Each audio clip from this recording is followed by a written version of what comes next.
Welcome to this webinar that will review the Certificate of Capacity, including the relevant legislation, how it fits in the return to work process, and how to complete the certificate accurately and consistently.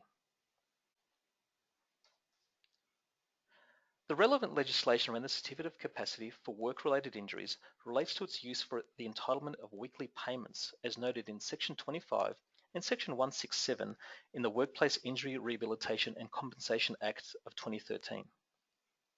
The initial certificate for weekly payment compensation can only be issued by a medical practitioner for up to 14 days, or longer if there are special reasons. The ongoing certificate for weekly payment compensation can be issued by medical practitioners, physiotherapists, chiropractors, or osteopaths for up to 28 days, or up to 90 days under special circumstances. If weekly payment entitlements are not required, in other words, the injured workers work in their normal hours, then it's possible that the initial certificate does not have to come from a medical practitioner.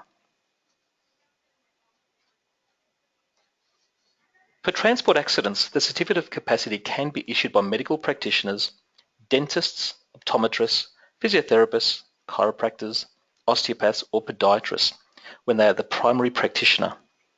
There is no differentiation between initial and ongoing certificates. The certificates can be up to 3 months and up to 12 months for catastrophic injuries. As you'll note in this and other webinars in the series, the Certificate of Capacity is very prominent. The reason for this is the first part of the return to work process. For return to work to occur, there are 3 items that need to be in place. First, there needs to be a certificate indicating some capacity. Secondly, the patient needs to be job attached. Thirdly, the employer needs to have suitable duties that match the patient's capacity. A safe and durable return to work can then occur. If the patient is job seeking or there are no suitable duties available, the chance of return to work increases as capacity increases.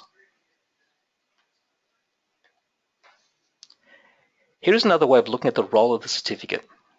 If someone is certified with no capacity for employment, then no return to work will occur.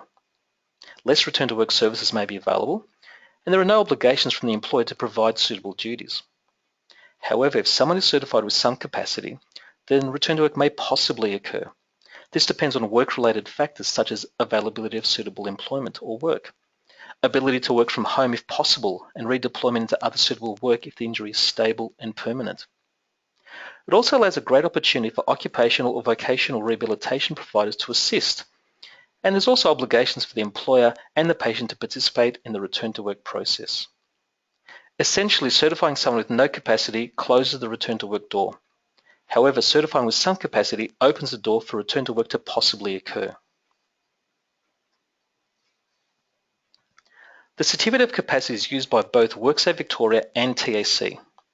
I will highlight 2 key sections in the following slide, specifically Part 3, Capacity Assessment, on the bottom of the first page, and Part 4, Certifying Capacity for Employment, on the top of the second page.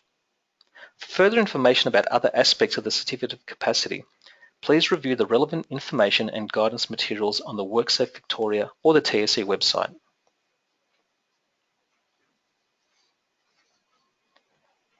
In reviewing how practitioners issue certificates, an interesting observation has been made where there is capacity noted in Part 3, such as the ability to sit, to stand, to bend with some modifications, or to lift with some restrictions. However, Part 4 then certifies as no capacity for employment. It would be reasonable to think that if there is some capacity noted in Part 3, then there would be at least some capacity for suitable employment noted in Part 4.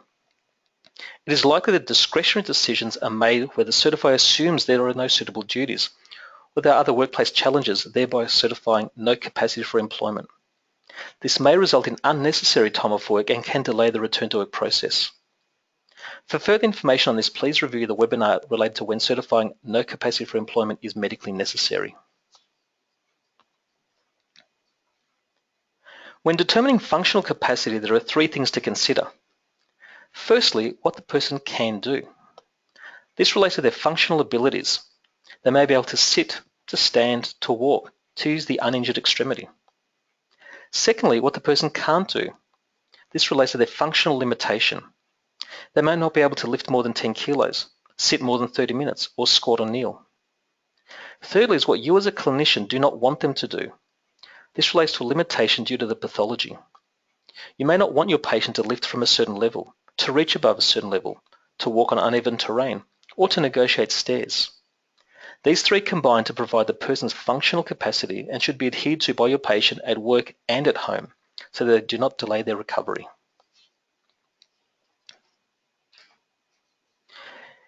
It is important to certify capacity even when there are no suitable work available, as return to work should only occur if suitable duties are indeed available.